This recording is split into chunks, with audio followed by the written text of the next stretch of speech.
Radio Riyadh 96.8. Radio Riyadh presents creativity, ideas, innovation, change, leadership, development, youth in entrepreneurship. Only on Radio Riyadh 96.8 MHz. Welcome back. You're listening to 96.8 Nepali ko Awaz Radio Riyadh. My name is Avilasha Rai Maji, and today on Youth in Entrepreneurship we have Bhavesh Khanal. Bhavesh ji, welcome to the show. Thank you again. So we were talking about the benefits of yoga. Now I would also like to ask you about your organization, Human Values for Peace and Prosperity, and the works that you've been doing. Yeah, Human Values for Peace and Prosperity, name itself says it's about human values here. But what we do is we are registered as a non-profit, non-governmental and educational, humanitarian and spiritual organization. So the first thing we believe is that we need to unite everybody. And to unite everybody, we did a flag event. Yeah. And other thing is we also wanted to instill that, make people believe that mega projects are possible here in Nepal. Mega projects. So flag event was one of the example. And this yoga thing, International Day of Yoga, was marking by 1 lakh people, is another mega project. So we want to introduce mega project.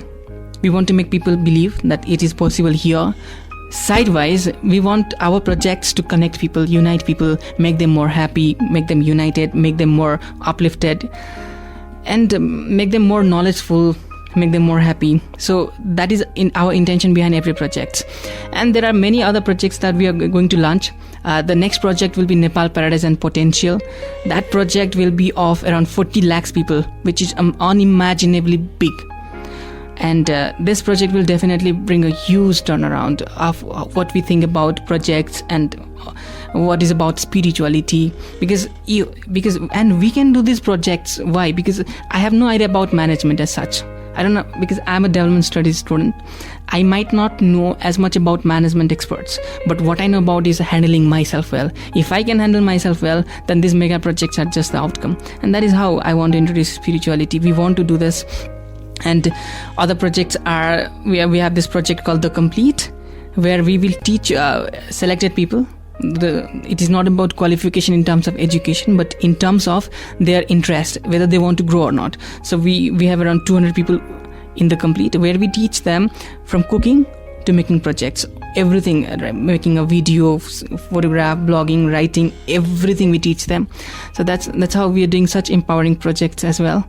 But behind the scene for all this is actually we want to unite our nation. We want to empower every single individuals. Okay, that is a very good intention. But coming back to your flag project, that record belongs to India right now.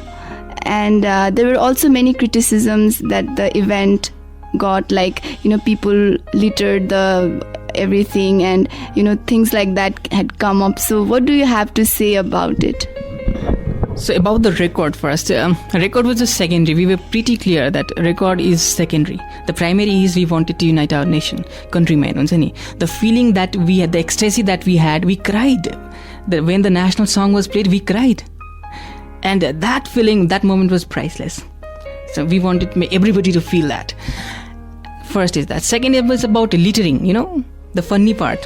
What happened was, when everybody was holding the placard and all the national anthem was finished, then people were in such a joyful mood. They did not know how to celebrate, what to do now. So people started throwing that placard, and which came like a wave, from back to front. And seeing that, we were stunned. It was ecstasy. But we also knew about our responsibility. Right in next 15 minutes, more than 2,000 volunteers, they cleaned up everything. So whatever photos had been shared in Facebook was in this interim process. So if people have to find what are the flaws, they will find anyway. But they could not. But we made it clear again that First it was a flag, then it was a littering. That litter was not intentional, that I want to make Tudi Khel dirty, but it was just in a process that people could not handle themselves. The emotions that came up, emotions we have to respect. And so this was a very immature act by few people, I would say, because and so after it was littered, then we genuinely cleaned up everything, because this is not the last project we are doing, man. We are going to do so many projects in future, and why would we do such a careless thing? So another thing also I heard about the project, I was not the part of it, but still I hear a lot of rumors or whatever. People also said that you were not very transparent about the whole event and the financial aspects of it. So what do you have to say about that? All right. So transparency, the reports are clear. Transparency does not mean that we go everybody's house and so this is the thing. See, this is a organization, this is just a part of project. So transparency, we took money or the money is gone somewhere or money is used for organization. So we have to be very clear. We did the project, some of the amount it remains, and that amount is used for organizational different other projects that used for organizational overhead expenses. We live in a place where we have to pay a rent, so money is used for such purpose. So taking money from organization and first project, we did just the first project and we do not become transparent. So we are a long race horse. Just did a one project and we corrupt money and go that way. Is definitely, it is like hitting in your own leg with the axe, big axe. So we are not that immature to do such idiotic things. So now moving on, I would also like to ask about what are the challenges that you face in a day-to-day level in your organization? Well, I've not seen any challenges yet. Not any. So nothing is a challenge for you? It's a big no, because it's not a challenge, I would say. It just, I don't know how you define challenge itself, but nothing as such. So what are the opportunities that you see in human values for peace and prosperity, and where do you see the organization in upcoming, let's say, 5 years? Fine, this is a place where life grows, life grows. When life grows, then everything comes as output, everything gets projected. So in next 5 years, I see that human values for peace and prosperity will have at least 600-700 rupees of land ready for ashram, and the ashram will be one of the biggest ashram in the world. That's what I've seen in 5 years. So talking more about the ashram, what do you want to do in that ashram and what are your plans and visions? Regarding the ashram, so there will be around 600-700 ropanis of land at least, and there will be Gausala where lots of cows will be there. There will be agriculture field, and where everything will be organic. There will be all the orphans, street children will be brought there from wherever possible. We'll bring them there. We'll have apartment there. Elderly people will be there, so we'll be living together. They'll be taken care so well. House will be there to stay, and we will have a very good schools and university where we will be training in a very spiritual way to all the teachers, so that classroom environment gets so lively and nobody will get bored, and we will ignite the curiosity in children. So, and then schools and universities there. Then we will have this. I'll be conducting meditation, so there will be amphitheaters and halls where thousands of people can meditate at the same time, and we intend to take spirituality from Nepal to the world. Till today what has happened is its spirituality has come from other parts of the world to Nepal, but this time we want to take spirituality from Nepal to the world, and people will come to meditate here, do yogas here, and so we'll have a big meditation hall and all, where even thousands of people can have a residence, temporary residence. And there will also be the conference hall. Now with 2-3 international level conference hall. There will be international level of cricket, football ground, golf course, swimming pool, everything. 5-star resort will be there. And so those children who studying there, they will be made expert in agriculture, tourism, language. If they want to be a good cricketer, they will be good cricketer. They want to whatever field they want to go will make them more expert. And so this way we intend to, this is one of our branch. So this way we will want to replicate. So this is our ashram concept, a very modern ashram concept. We are having a very interesting conversation, but it's time for us to take yet another break on Youth in Entrepreneurship. We'll be right back. Don't go anywhere. Welcome back. You're listening to 96.8 Nepali Ko Awaz Radio Riyaz. My name is Avilasha Rai Maji, and today in Youth in Entrepreneurship we have a very special guest. His name is Bhavesh Khanal, and we are talking about Yoga, the International Day of Yoga, and we'll also be talking about entrepreneurship in Nepal and what, in his opinion, are the opportunities in entrepreneurship in Nepal. So, Bhavesh sir, welcome back. Thank you again. Now, we are going to talk about the opportunities of entrepreneurship in Nepal. So, what do you think are the opportunities for young people in Nepal? Millions and millions of possibilities, but we should come to a common ground of understanding what is entrepreneurship from my side. Let's say, for me, being an entrepreneur is knowing what society wants. That is one point. Second is what is good for society. You have to know that. Knowing the history of the society and trend of the society, and keeping in consideration with the nature and ethics. All these things when combined, then if somebody considers all these things, then I would call that person an entrepreneur. Right? So your product, you doing something should uplift somebody's life. Uplifting life does not mean making them happy for a short period of time, but it has to focus on a well-being, overall well-being for a huge number of, let's say, longer time span.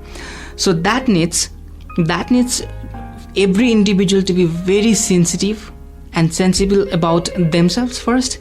As a human being, they have to be aware whether whatever I do should not be of any harm to anybody. First them. Second, they have to consider about the nature, environment. So if they have to be an entrepreneur, they have to love the environment. They have to love the people. They have to love the country. They have to love the nation. So if given these conditions, and if people are very creative, and if people really want to do something for the people around, then entrepreneurship just happens. So where do you think are the young people of Nepal lacking? What do you think is the greatest challenge for them? So I do not know. I have no idea about where they are lacking or what is the challenge. The only challenge I would say in life exists is handling yourself. If you can handle yourself well, if you can manage something inside, then outside is no issues. So the thing is, see, if entrepreneurship is something not your wish, if you do not want to be an entrepreneur, then it will be a struggle for you. Example, if you never say that rivers get tired of flowing because it's nature. So if entrepreneurship, if you want to be entrepreneur, or let's say if you do not have any wish, if you are just going to make money out of it, then you will face millions of challenges. But if you want to be a real entrepreneur, a person who will uplift the society, will think about the nature, will think about the environment, think about the people, then I don't see any challenges here. So we talked so much about entrepreneurship and the International Yoga Day. Now I would like to ask a little bit of personal questions. Yo. So who actually is Bhavesh Khanal? How would you define yourself? There is a sea and there is a wave, but wave and sea are no different. No? Yes. Similarly, I am an individual like a wave, but I belong to everybody like a sea. Okay, very well complex. said. Okay, that is simple, but the deeper meaning is complex. So you have transformed your life. I've read your blogs and read about you. So there's a transformation in these 8 years in your life, a very positive transformation. So how did this happen? How did a person who had read blogs and pierced his eyes and partied all night become a person of so much substance, a person who thinks not only about his society but the world as a whole? How did this happen? It just happened. This is a very funny thing. The high that I used to get from all those drugs and everything, spirituality offered me many times more high. the high that I get from spirituality is millions of times more than those drugs. So that's how I did not have to sacrifice anything. I'm more high now. But initially wasn't that difficult, that change, because your life, I'm sure it took a lot of time to, completely transform 360 degree. I'm sure it did not happen in a day. And wasn't it difficult for you initially to accept the changes and be transformed? Now see, if a room is dark for 30 years, then you don't need another 30 years to bring light into it. You just need to put a switch on. Even if the room is dark for thousands of years, it will just be full of light. Similarly, it was not at all a difficult process for me. It just happened. I started liking this. My curiosity came up, and I started searching for it. And this curiosity took me to this place now.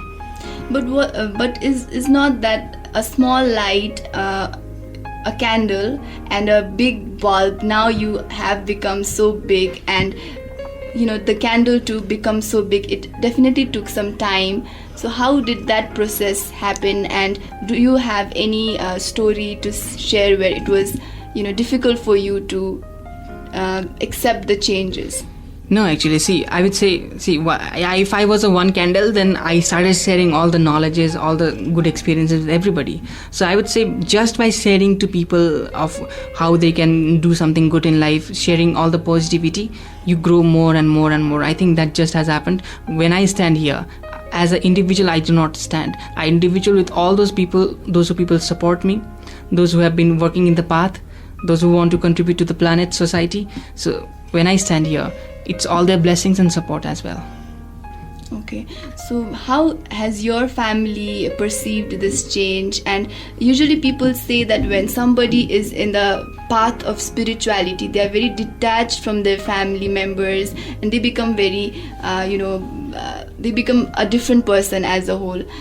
This may be a misconception. So how has your family perceived this change in you? The family is really supportive about this. Initially they were not, but as I started doing something good for the society, they had no choice, and they're supporting, they're happy. But if I talk to you about detachment, the word detachment, I perceive it in a different way, you perceive it in a different way, a person somewhere sitting will perceive it in a different way. Detachment itself is a very big term. What is detachment? I would say, if I'm not dependent on anybody to be happy, then if I call that is detachment. So I am happy first, and then I make relationship. I do not make relationship to be happy. So that is my way of explanation of detachment. And if it is yes, then yes, I'm detached with my family, with everybody, because I do not depend upon any object, anything, any situation to be happy. Because only when I'm happy, I can make everybody happy around. So that's my definition of detachment. And in that sense, yes, I'm pretty much detached. So, how do you balance your spiritual life and this materialistic world that is outside? How do you do that, and what does success mean to you? See, how do you ride a bicycle? It's the same thing. Once you're spiritual, managing if you can manage yourself, then there is nothing called spiritual or material life, I would not say there is a different life. Okay, spiritual life means you sit down, because I've already broken down. In my workshops, I tell this, breaking down the wall between what is spirituality and what is non-spirituality, breaking down the process, breaking down what is meditation and what is not meditation, breaking down what is yoga and what is not yoga. So in that sense, spiritual life, material life, it does not exist. It's just the life exists, I would say. And yes, I'm pretty much living the life, and just happening now. And another thing is, you asked about second half. Yeah, success means, I would say, a deep satisfaction, a peace, undying smile in your face is what I call success. Okay, so do you think you are living the life that you had dreamt of? The best part is, I never dreamt about anything, and just living at the moment. I have plans for life, I have visions for life, but that does not affect me, and that does not shake me away. It just motivates every day, and just detached, being happy and working. It's like you're working in weekend every day. Okay, we are having a very fruitful and productive conversation here in Youth in Entrepreneurship. We'll be back again, but before that, we are going for yet another short commercial.